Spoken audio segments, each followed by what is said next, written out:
Welcome everyone to our book group on Seeds of Contemplation by Thomas Merton.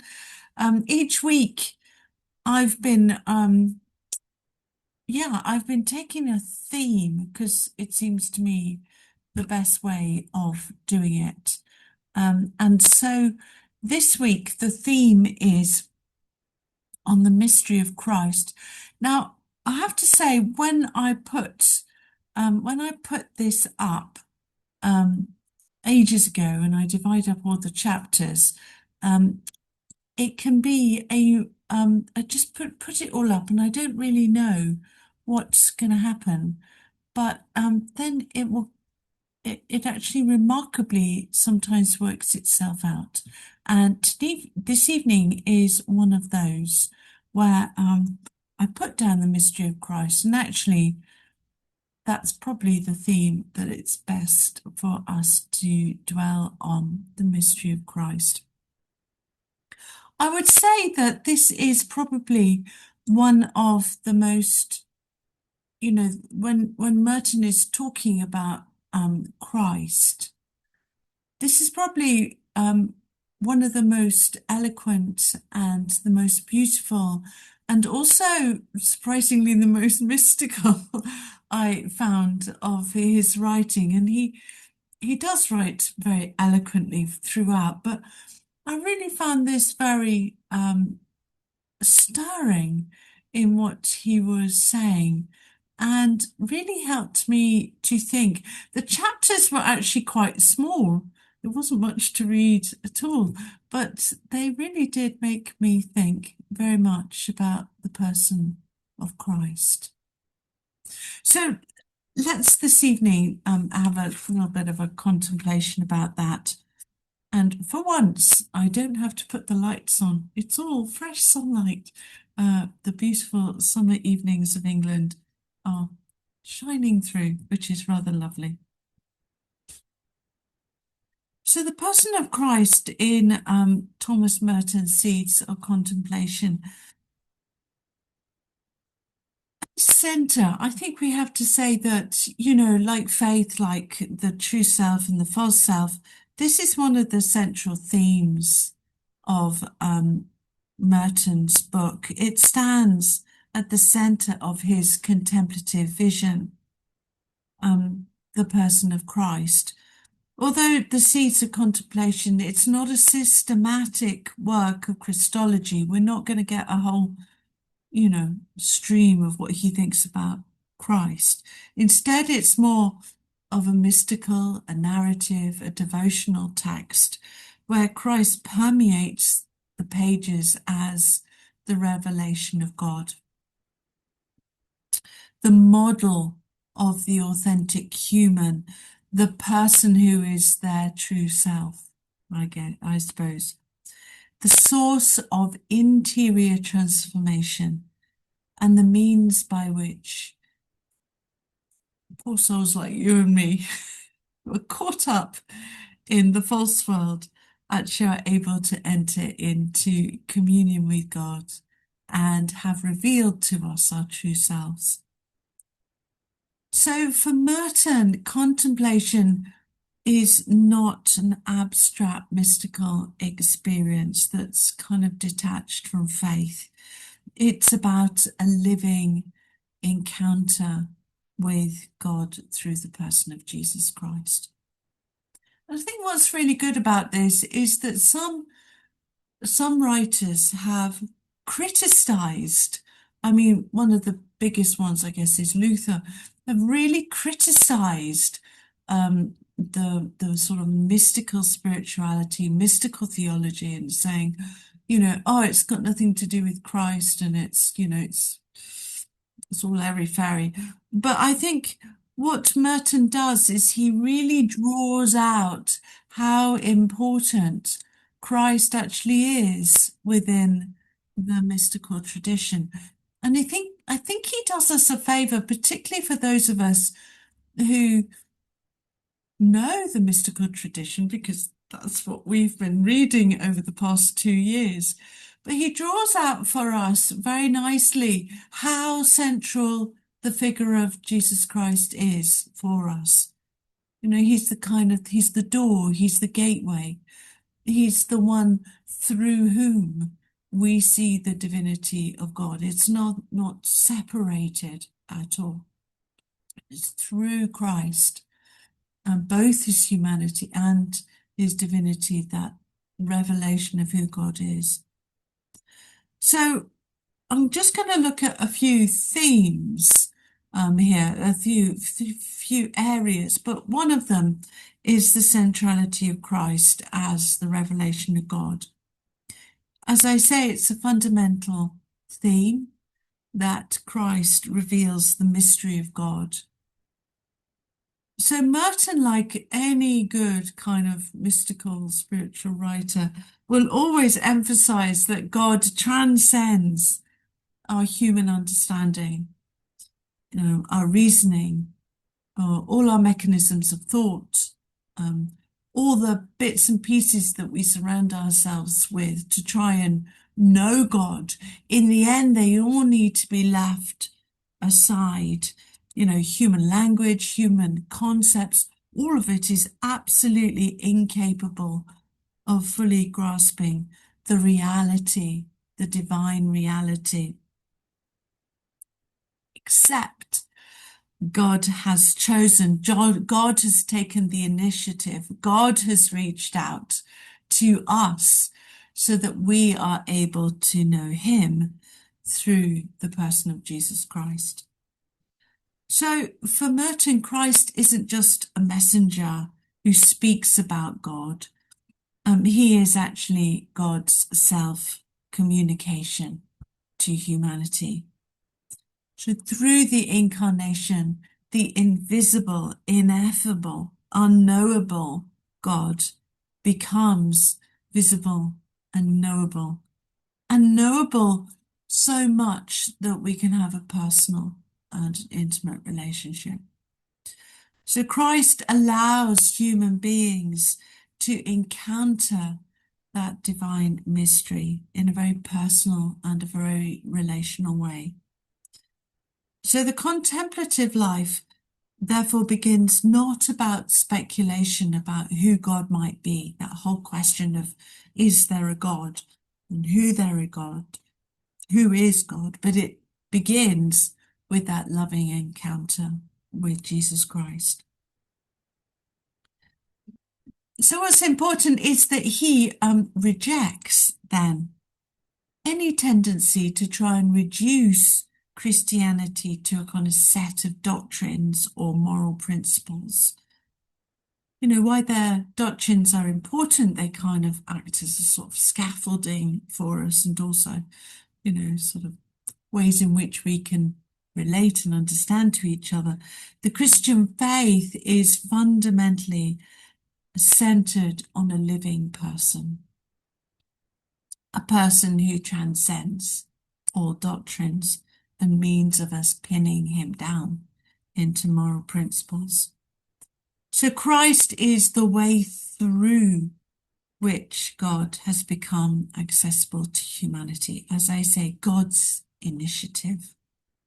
So consequently, contemplation's not simply reflection on divine truths, but it's actually about participation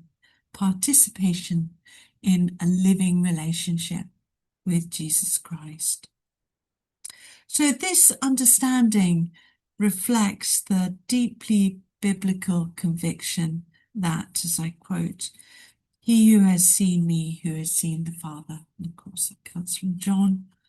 And in Christ, God's love, mercy, wisdom, and holiness become concrete realities. They're not speculative hopes for some people. They are accessible for all. So the contemplative comes to know God by entering more deeply into the mystery of Christ.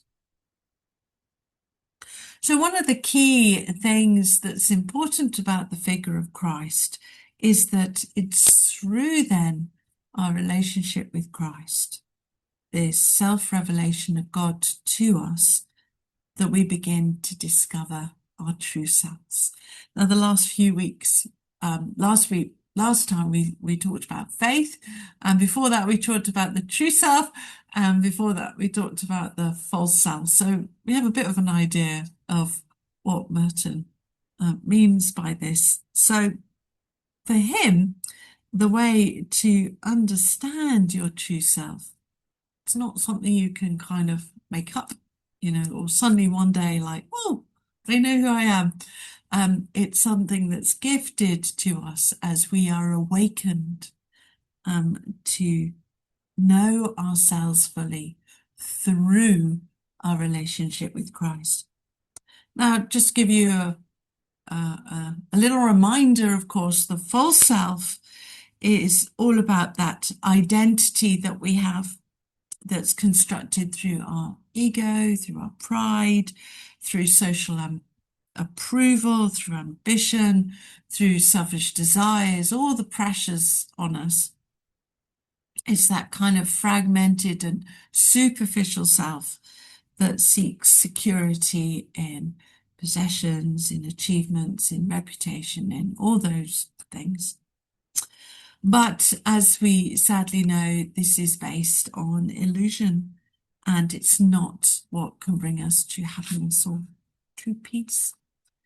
So, and the counter to that is the true self, is the person that God created each one of us to become.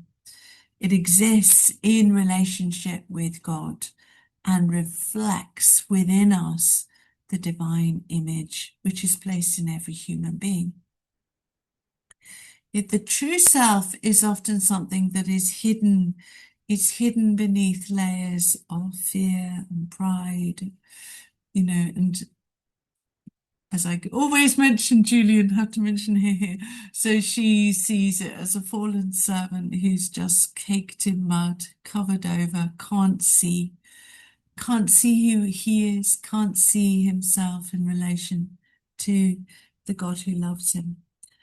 So it's a beautiful image. I love that image. That's just perfect for me. It's wanting to know, but you just Anyway, so for Merton, Christ is the key to kind of discovering our true selves. So since Christ is the perfect image of God and the perfect realization of authentic humanity, union with him enables individuals to become their true selves. So the more a person enters into the life of Christ, the more the false self loses its power.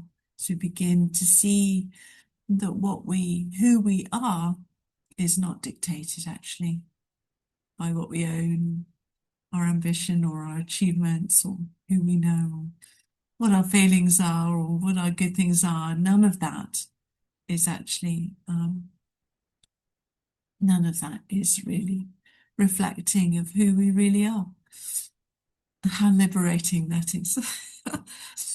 So this idea reflects Merton's conviction that human identity is ultimately Christ-centered.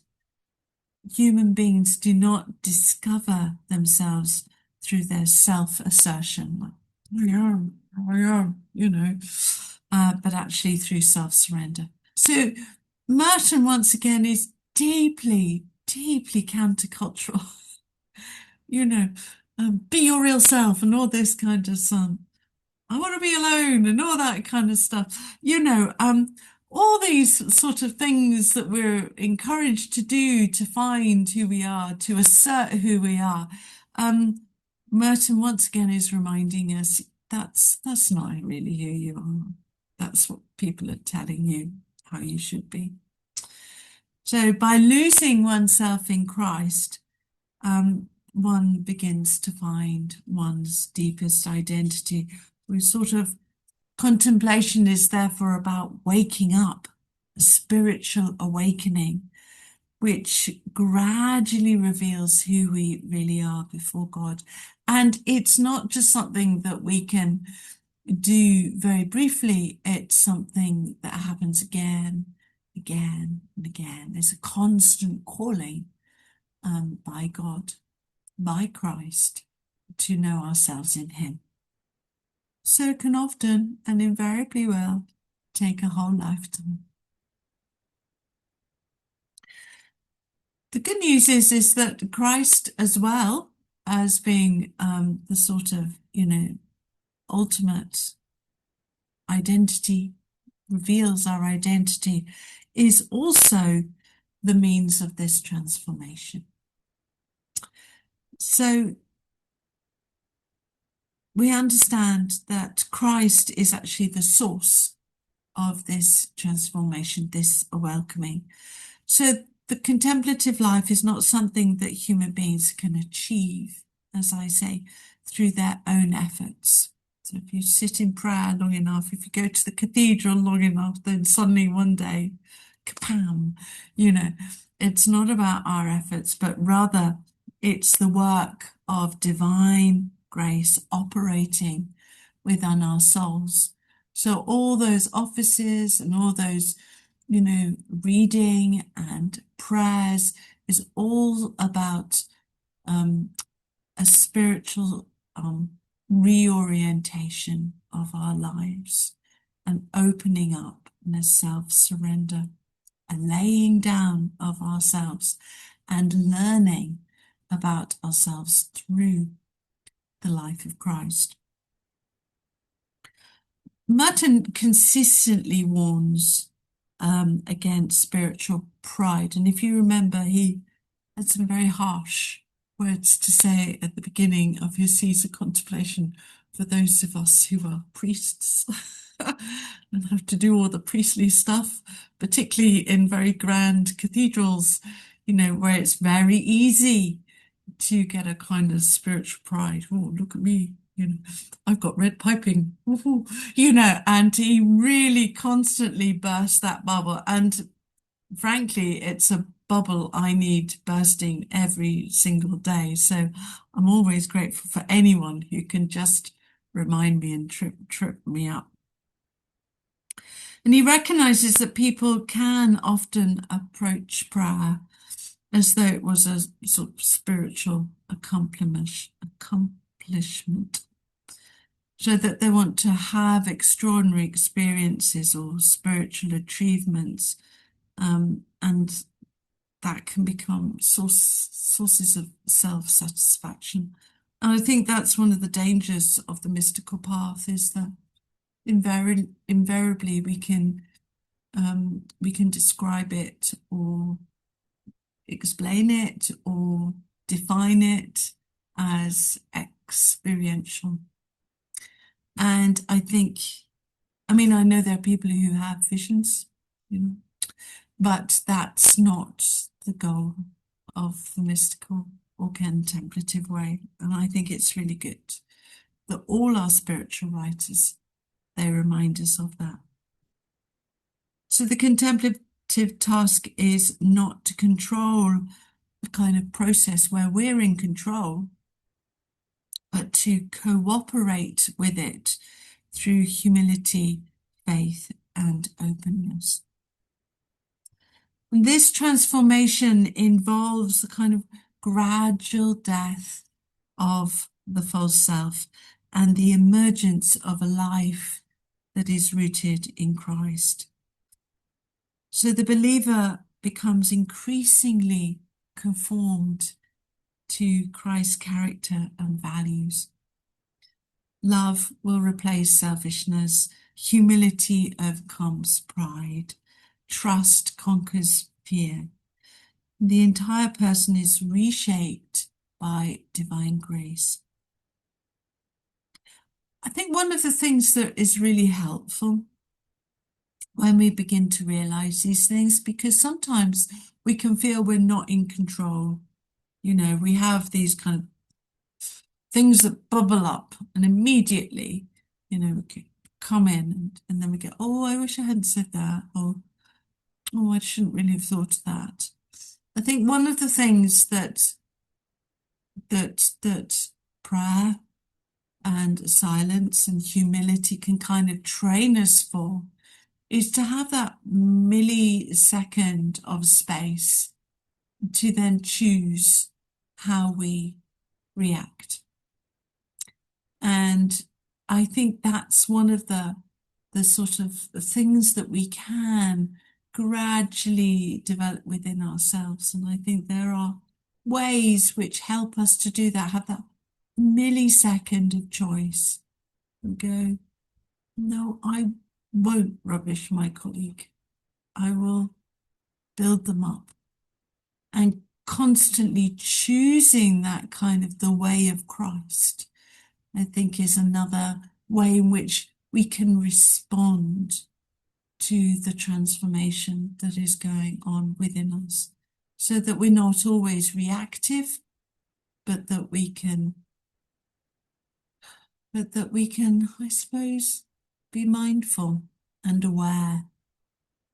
And I guess that's what we're called to be, aware.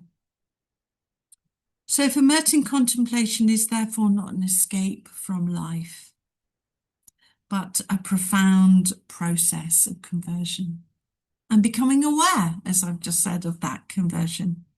So Christ transforms the inner person so that God's presence can be more fully reflected. So, of course, the next one is obvious, and we've come across it all the way through our spiritual writings, which is the characteristic of Christ that's central to Merton's thought is humility. I'm not sure I need to say very much on this, the sort of self-emptying of ourselves and the path of humility is so important, that move away from a self-centeredness, but rather that Christ provides the perfect example for the path of humility. So the next one I want to think about is Christ and contemplative union with God. So the ultimate goal, I suppose, if there is a goal, of contemplation, according to Merton and many of our spiritual writers, is union with God. However, this union is always mediated through the person of Jesus Christ. Merton describes contemplation as a profound awareness of God's presence that surpasses ordinary thought and imagination.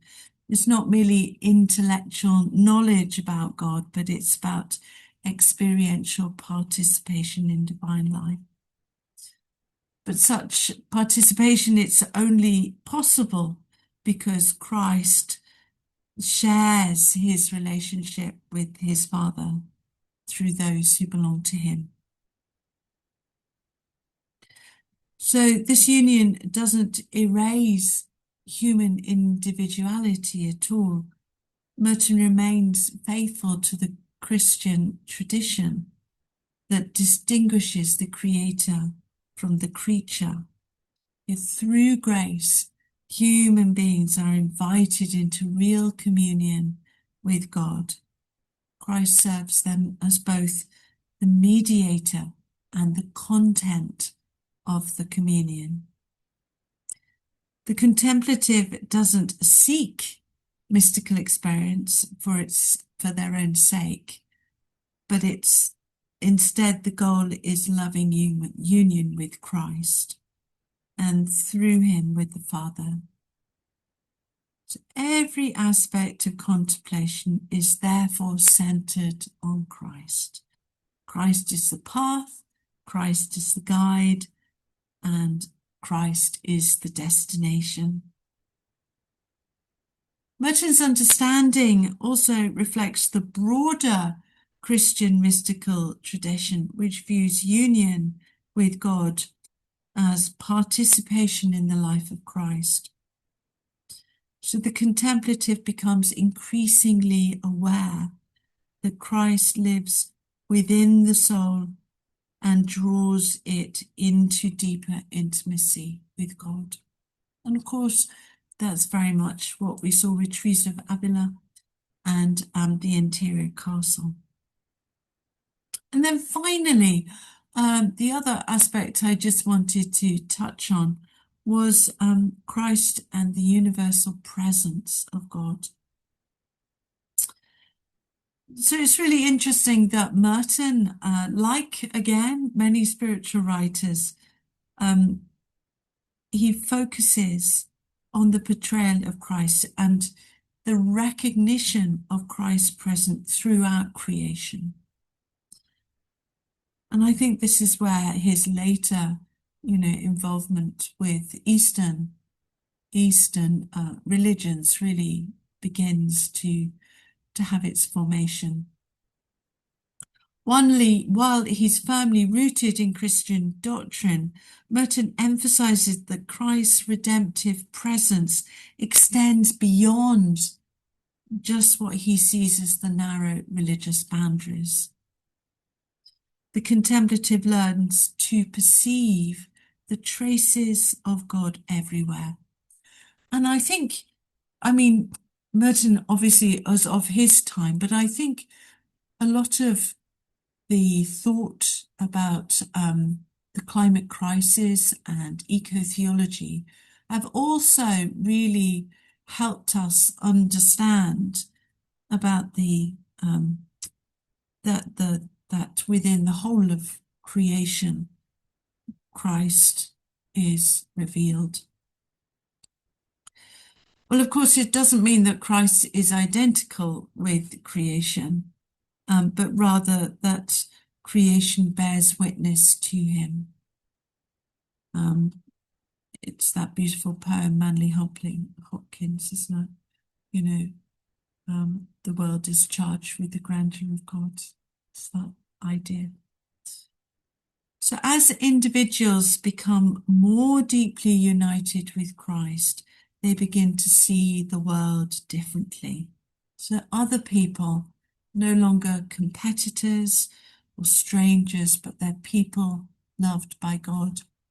And those of you who read The Rule of Benedict, I think this really resonates because so much of Benedict's rule is about living and loving other people and having compassion for them and seeing, in them the kind of dignity of the human being, the dignity of Christ. I guess what this vision does is it fosters compassion and peace and reverence for all human beings. And yes, I mean it's obvious to say, but by golly, we do need a bit more of that in the world today, do we not, my good friends? So Merton's, as I touched on later, his later writing is going to develop this theme a lot further, but its seeds are already present here in this text. Christ opens the contemplative eyes to the sacredness of the world and the divine image present in every person. And I think it's also worth saying that Merton is writing at a time when the theology of different faiths was very much sort of seen as unified through spirituality. Spirituality, I think it was John Hicks who said, that there is one mountain and there are many paths up the mountain to God, and meaning all the different faiths. And I think now, that kind of has been tested that there are different faiths, but I still think that fundamental notion of the human dignity is very important. But you might want to have a think about that in your group, the sort of idealism of Merton and the theology at that time, whether it can still be thought of that way, and also whether Merton is a universalist. I think that's another thing just to contemplate. Yes. Anyway, I wonder. So Christ opens the contemplative's eyes to the sacredness of the world, and the beauty of one another. So in the Seeds of Contemplation, Merton presents us with this deeply a Christ-centered understanding of the spiritual life. Christ is the revelation of God, the perfect image of authentic humanity, the discoverer of the true self, the source of interior transformation, the model of humility, and the mediator of union with God. So every dimension of contemplation finds its meaning and its relationship with him. So for Merton, contemplation is not an escape into private spirituality or a mystical self-absorption. It's a journey into the mystery of Christ, who reveals both God and humanity's deepest identity. Through prayer, silence, humility, and grace, we are gradually transformed into Christ-likeness and drawn into communion with God. So my thoughts for you on the person of Christ, incredibly rich and very beautiful, and I did enjoy these chapters immensely. Ones to read again and again and to contemplate in stillness and silence.